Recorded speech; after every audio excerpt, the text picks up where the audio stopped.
Welcome back sa ating channel. Naging mainit nga na usapin sa mundo ng social media. May panibagong tila ebidensya na naman na ilinabas itong si Cathy Binag na ito laban nga sa mag-asawang Kuting ng Norte at Liza Tanas na ito. Dito nga natin makikita na talagang hindi na nga tinatantanan ni Cathy Binag ang mga ebidensya at mga pruweba matapos ngang harapin ang mga korap na mga opisyalis na ito kasama si Liza Tanas at Kuting ng Norte. Kilala natin si Cathy Binag na ito ang pinakamatapang na star witness na talagang nagpakita agad ng kanyang pagmumuka at hindi na ito hinarangan dahil matibay ang ebidensya na kanyang hawak ayon sa salaysay ni Binag na ito. Kaya naman hindi ako natatakot na harapin ang mga korap na mga opisyalis na ito, lalong-lalo na si Kuting ng Norte at Liza Tanas dahil may bago akong ebidensya at mga ebidensya na magpapabagsak sa kanila. Ang malaking katanungan lang dito ay talagang hindi kaya magiging balimbing ang mga judges at hindi na naman tatanggap ng mga suhol na galing nga sa pera ni Kuting ng Norte. Ito ang malaking katanungan dito dahil kung titingnan natin ay halos kamay na at hawak nga ni Kuting ng Norte ang matataas na mga opisyales, kaibigan, kamag-anak at talagang nasusuhulan na mga salapi. Kaya naman banat ng maraming natasan na sana'y magkaroon tayo ng patas na paglilitis. Well mga kaibigan, para nga sa karagdagang impormasyon, panoorin nga natin ang buong video. At kung bago ka pa lamang sa akin channel, huwag kalimutan i-click ang subscribe button at notification bell para lagi kang updated sa ating mga bagong video. At para sa sulit viewers natin dyan, maraming salamat sa walang sawang pagsuporta. Big sa makikipaglaban. Ako, Yes. Kumusta na ang sitwasyon sa Pilipinas, my sis? paulit-ulit, may nakita akong bagong, I think yun yung pinag-usapan mo kanina, yung bagong tax na pinasa... Value-added tax. Oo. Yeah, hindi ko makita yung point. Oh yeah, yung value-added tax na idinadagdag sa mga digital consumers like all of you here. Siyempre, actually, na-explica natin yan. Sabi ko, let's say, magkano binabayad mo sa Netflix or anong ginagamit mong streaming? Do you pay like membership? Netflix, tsaka Prime. Yeah. So yan. Yan, because of that new law na niratify ng bangag na administration, madadagdagan yan ng 12%. Kaya nga explanation natin kanina, let's say if you're paying 100 pesos, magiging 112. And the 12 pesos, 'di ba, ay mapupunta sa supposedly kaban ng bayan, pero syempre the intention of the bangags at mga crooks or mga crocodiles, 'di ba, ay mapupunta sa kanilang bulsa. Kaya naman actually pag-uusapan din natin ang mga fashionista, mga fashionista na mga politician. So isa yan sa ating mga pag-uusapan, ano? Sulat natin yan ng bonggang-bongga dahil para hindi natin makalimutan. So anyway, sis, diba? Politics. Teka, speaking of fashionista, kasi sabi nga, itong show namin ni Miss Cathy B, ay depende sa mood namin, depende sa mga topics na mapag-uusapan na mag-come out dyan sa mga comment section. Since napag-usapan natin ng fashionista, ikaw ba ay inborn na fashionista? How do you carry yourself? Kasi nakikita ko yung alindog mo, pictures mo, current and mga dati mong pictures. Talagang ang alindog mo kumakabog-kabog. Di ba? Yeah. Bata pa ako, mahilig na ako. Parang, nung bata ka, uso kasi yung color coordinated, di ba? Kung anong kulay ng bag mo, kulay ng gamit mo. Di ba, uso yun? Hanggang na yun. Time na yun, ganun yung mga outfit ko. Tapos, I always wanted to, I love white. Mahilig ako sa puti. Talagang, hindi ka naman magmamadre, no? Nung time na yun. Hindi. May kwento ko. Kasi nung bata ako, kasi ako yung eldest na anak ng nanay ko. Tapos yung mama ko kasi, di ba, ang mama ko, Spanish, Japanese, German, waray. Okay? Mixed blood. Ang dami nga. Yes. So, mixed, halo-halo ka na ng bonggang-bongga, kaya pala ganyang alindog mo. So, ano siya, very strict siya. So, yung buwan ng dalaw ko, which is monthly period ko, every time, sis, pinapasuot niya ako all white. Kasi gusto niya matuto akong maging malinis, hindi ako mag-usan, tas talagang everything clean. So, Ay, wow. Mr. Clean, ako si Miss Clean. So, 1 week akong ganun. So, until now, dala ko yun. Ngayon, kaya ako naka-white. Wow, purity, di ba? White is a symbolism of purity. Ay, may storya palang ganun. Yun yung story ko talaga. Kasi, actually, hindi ko siya naisip na nadala ko siya hanggang pagtanda. Hanggang sa like, napansin ng mga kaibigan ko, ang hiling mong white, parang araw-araw naka-white ka. Tapos wala lang sa akin, kasi nakasanayan, di ba sis? Pag nakasanayan mo, kinalakihan ko eh. Tapos, even my kids, yung nagdadalaga sila, napansin nga nila. Ayun. So, sabi ko, oh my God, ano talaga? Sabi ko, dinala ko until now. Which is okay, kasi natuto kang maging malinis and all. Kahit man lang doon, charot. Yes, di ba? Well, we're talking about fashion at syempre i-engage natin, dadal natin sa politics. Kasi ngayon, ngayon, noon, talagang ang nagtitrend yung mga politician, no? Na nagsi-show off, nagpo-flaunt sila ng kanilang mga ninakaw sa bayan. Tapos hindi naman nagtutugma sa kanilang forma. Katulad na lamang ni Kimbo, di ba? Yung for sure, nakita mo yung picture na nakasakay siya sa tricycle, tapos yung paa niya, parang sabi nga ng mga nagko-comment, parang pinukpok ng luya. Ganon. Tapos all of a sudden, from that tricycle moment na wala namang problema na simple ka, di ba, ganyan-ganyan, at wala ka namang ibubuga talaga during that time, wala kang pera, hindi ka pa magnanakaw, tapos, nagpumasok sa politics, naging bonggang-bongga.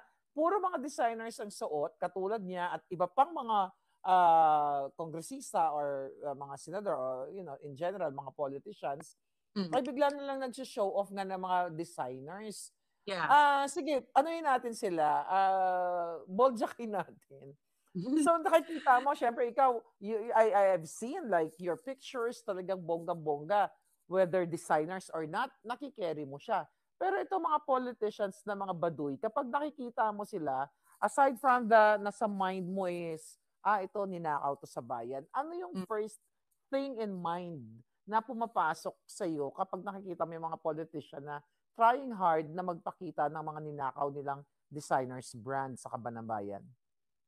Nawawala yung yung totoong kanilang adikain for me. Kasi ang nangyayari, parang nagkakaroon na ng competition inside. Alam mo naman, sis, eto talaga, napansin ko naman yan ever since na walang politician na hindi nagbago. Lahat nag-i-improve. Walang politician na hindi nagbago. Okay. Lahat ng politician nag-i-improve. Yung iba, hindi lang ganun ka bongga. Lantaran. 'Di ba?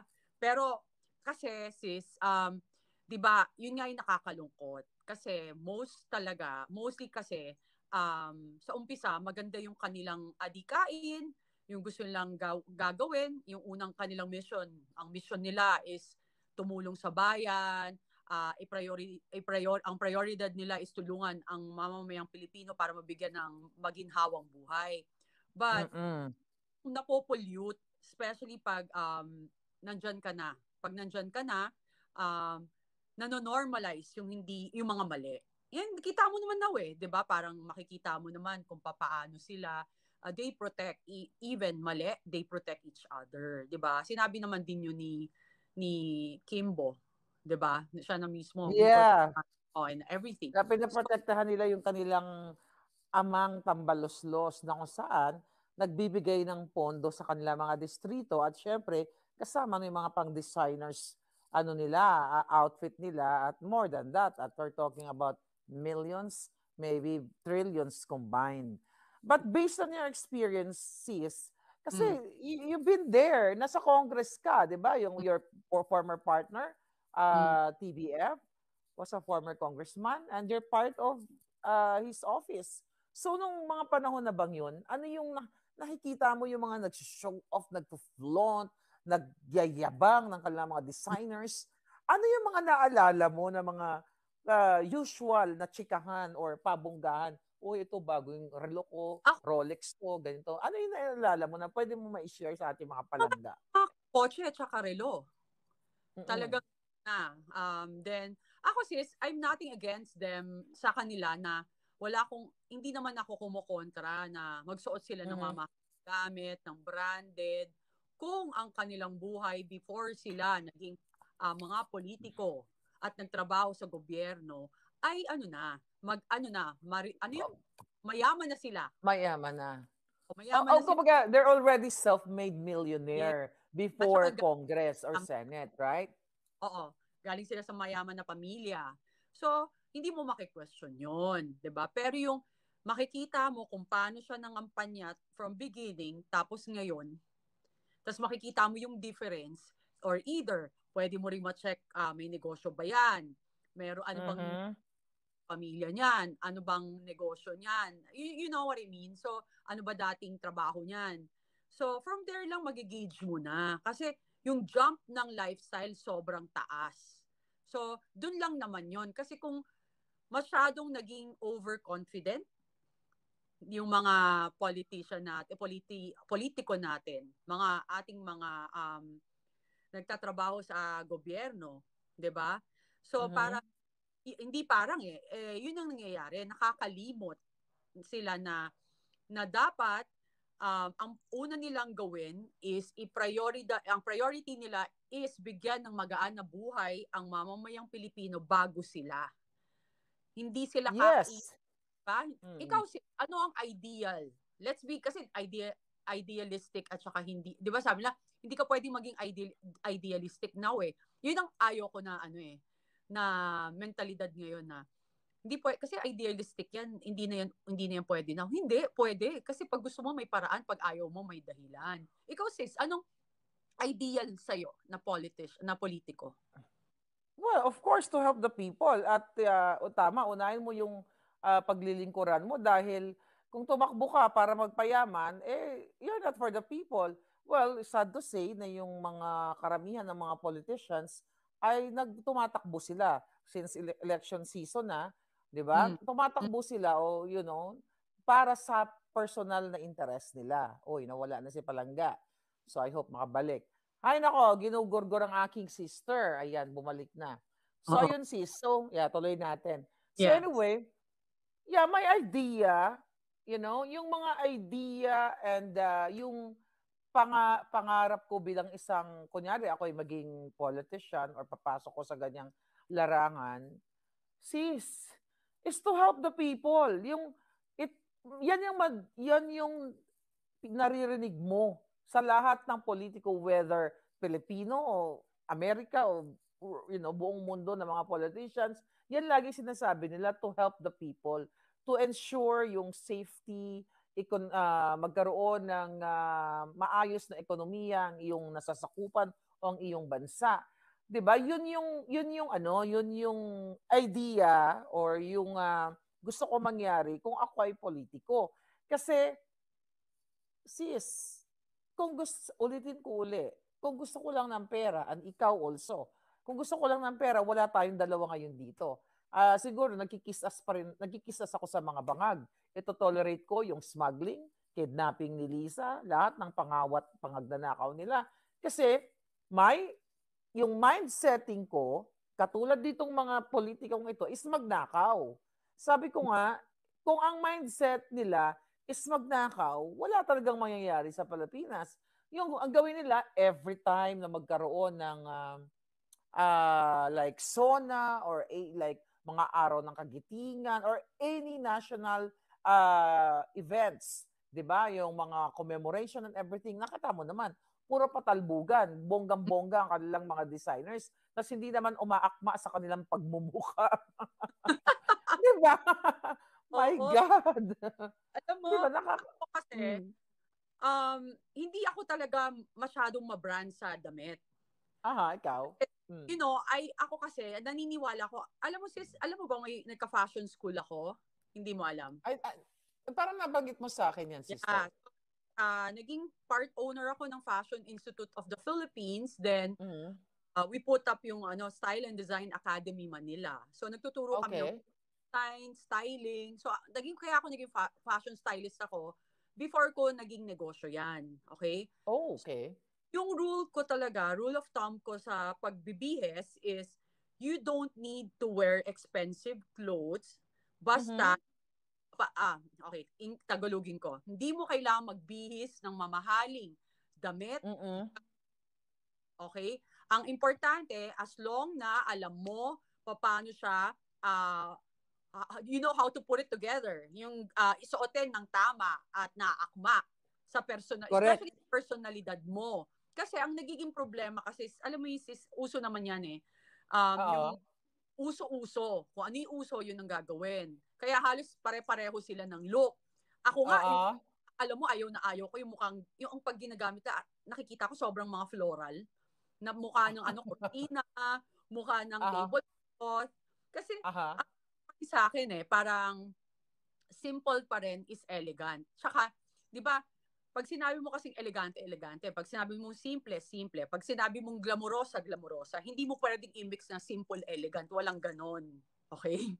So, yun kasi yung ginagawa na. So, ang problema is, nagkakainggitan yan eh. Alam mo yung pataasan ng ihe, pumapasok sa ulo na, kung pwede niyang gawin yun, gagawin ko to. Nawawala yung vision ng pagiging totoong, ang tawag ito, totoong politician, which is yung wala kang pakialam kung ano yung suot ko, basta't decente ako, hindi na importante. Ang maganda is nakakapagsilbi ako ng tama sa constituent ko or mamamayang Pilipino.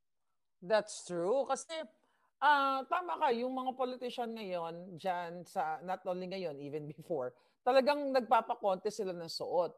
So, nagpapakontest sila ng mga brand. Not the design, not the style. Kasi kahit na mukha silang suman, mga mukhang suman, mukhang binalo. Alam mo, nakakaloka kasi ang karamihan sa kanila, ang baduy talaga. Ang papangit na, lalo na yung first lady dyan. 'Di ba? Na kidnapper. Talagang tignan mo kahit anong gawin sa kanya ng stylist niya, hindi talaga umaakma yung damit kahit nagaano pa kamamahalin. Since ikaw ay stylist ka, eto matanong ko lang. Kaya mo bang tapyasin yung tiyan ni Lisa? Well, magpatak. Pamitak. Kung talagang para wala na. Kasi for sure, man din, nag-suspense girdle. Diba? Mag-girdle. So yun yung, as a stylist, yun yung advice mo. Magpatamitak sa mag-girdle o... kung ano talaga yung case niya. Kasi it's either, minsan kasi too much drinking, that's yan, di ba? Mali mo, malakas talaga na, mahilig siya uminom, di ba? So, hindi lang yun. At saka too much pulburon dahil ikaw mismo inabutan niya ng pulburon. Di ba? Pero yung sa katawan yung natin na para hindi na siya mahirapan, di magpatamit palay po. Yeah. Sabi magpalay po, sabi ni Jean, spank sana kayanin. So, no, I mean, as a stylist, do you think kayang gawa ng paraan para bihisan siya na magmukha siyang, kasi magmukha siyang tao. I mean, oh my God. Magmukha siyang tao kasi talagang, kasi ang portrayal nito is very New York. Tapos nagdamit siya, hindi siya talaga mukhang tao, sis. So, I mean, I'm asking you as a stylist, kasi ako, I feel like, kung ako, let's say, kaibigan pa niya, kaya kong tapyasin yung kanyang tiyan sa pamamagitan ng, ng damit. What I'm saying, yung style ng damit na babagay sa kanya. Do you think kakayanin? Ulitin ko kakayanin ba o tagang tamitak na? Ako kasi, sis, nung nagsastyle ako, kailangan kasi, when you style a person, they're comfortable. Dapat i-base personality nila. Ngayon, ang problema kasi kung ayaw nung bibihisan mo, kahit na anong gawin mong ayos, walang magagawa. Same yan sa... stubborn. Yan. Pareho yan na kahit na gaano kamahal yung susuotin mo, kahit ang lalaki ng logo ng brand ng sinusuot mo, pero bagay sa'yo. Hindi bagay sa'yo. True. hindi talaga, hindi mag-work. Kasi it's not about the brand, it's about your taste. Yes. 'Di ba? Yung taste mo, importante may taste ka, marunong ka. Kasi marami akong kilalang ganyan na ang yayaman din, ang hilig bumili ng brand, pero hindi branded na mahal, as in ang mamahal pa, pero they don't know how to put it together. Hindi na alam paano nila gagamitin. I know. Yung very gaudy. Yung gaudy is like, ang lalaki ng logo or grabe crystallized. Yung talagang pag pumunta ka para kang paglabas mo ng bahay, crystal ball. Yung ganyan yung dating mo. Parang, eto ako, hello. Christmas tree. Oo, di ba? Parang eto ako, hi. Nakikita nyo ba ako? Diba? Hello, ito ako, kumukutit-kutita pa ako ng bonggang-bongga, di ba? Pero alam mo, nakakatawa din talaga ito mga politiko na ito. Yes. Pero ikaw ba, may I ask kung meron ka bang fashion icon? Meron, sis. May palangga dahil gustong tapyasin ang butod, nawawala yung signal. Okay, sis. So ikaw ba may fashion icon ka? Not really icon kasi ako nga, alam ng lahat, yung mga malapit sa akin, alam nila, wala akong fashion magazine sa bahay. Wala. Kaya nga nagtataka sila saan ko kinukuha yung style ko and everything. Yun nga, parang inborn yan kapag may taste ka. Tapos, syempre, pag tumatanda ka, lumalabas ka, di ba? Nakikita mo naman sa stores Tapos parang pag gusto mo siya, taste talaga, sis. Pero, kung tatanungin mo ko, kung ang tawag dito ko sino, sa Hollywood gusto kong magbiya sila Angelina Jolie, at saka si, Nicole Kidman. Very simple. Sa mga red carpet. Nagahang ka, sis. Ayan, medyo nawala ang aking mahal na Maharlika pero babalik yan siya. Oo. So ngayon, yun ang akin. Parang yung ideal. Yan. Sis. Yes. Sister. So tayo ang tapyas. Oo. Pinaparamdam. Alam mo, hindi ko tatanggap. Tawagin natin si Saint Michael Archangel. Tumigil na kayo lahat siya. No. Yeah, hindi so balikan ko yan. Hindi nyo alam, live namin, bait to para mahuli namin yung mga nangahack. Teka. Kasi mga kababayan, mga palangga, welcome to our show. This is gonna be regular. We are the Voices of Justice with Kathy B and yours truly. So balikan ko, sino ang fashion icon ni Kathy B? Sinabi ko kanina sis, sa Hollywood, si Nicole Kidman, pag red carpet, Angelina Jolie. Yung pag nakita mo sila, di ba? Pag sila carpet, very simple lang, tas nakahikaw lang, hindi yung todo-todo. Ayoko kasi sis yung yung pag naka-gown ka, tas nakarelo ka. Ang dami-dami mong, ayoko talaga. Ayan. Yeah, I like Nicole Kidman. Sa local? Wala Ako meron. Meron ka? Wala. I really love Gretchen Barreto when I was, konting, kumbaga, 5 paligo lang naman ang lamang ni Gretchen sa akin. Okay. Dapat ganon. I mean, sa edad. 5 paligo lang sa age. Gusto ko kay Gretchen. Okay din siya magbihes. Kasi, sorry kasi wala na siya sa ngayon, sa showbiz. At saka, hindi siya makapal mag-makeup. Minsan nga, hindi wala. No, hindi, seriously. Dati gusto ko na si Jelly de Belen kasi payat, no? Ayan, Jelly de Belen. We're talking. Kasi magagaling sila magdamit. Oo, local yun, sorry. Pag nasa labas, kunwari, pag wala na sa camera, gusto ko pag nakita ko in person, same. Kasi maraming artista na pag sobrang kapal na ng makeup, pag sa personal, iba na itsura. Ayoko kasi ng ganyan. Oo, maraming ganun. Sa akin yun. Diba? Pero kasi, hindi ko pa naman sila nakikita, but I believe, Miss Gretchen Barreto is one of the goddess, di ba? Goddesses ng talagang Pilipinas. So, actually, nabanggit ko na to sa vlog ko, siya talaga yung fashion icon ko na gusto ko yung mga drama niya, mga pa-raffles. I love that. Mahilig sa ganyan dati, di ba? Pero ngayon, parang iba na yung style niya, simpleng eksena. But, ganun pa man, I mean, itong mga politicians na ito, sobra yung kanilang pag-flaunt, pero hindi naman bagay sa kanila. Siguro kasi kitang-kita natin na yung kanilang mga sinusuot ay talagang nakaw sa kaban ng bayan. Kaya kahit anong gawin nila, hindi talaga magbabagay. Dahil yung perception ng tao, hindi na mawawala yun na parang, itong mga jutang ginemis to mga politiko na to, eto yung suot nila, ninakaw nila to. Di ba? Sabi niya si Yorga Berks, all caps ko siya. Ka-Berks, yan ni Miss Cathy, si Gretchen, nakita ko sa pictures, Google check nyo.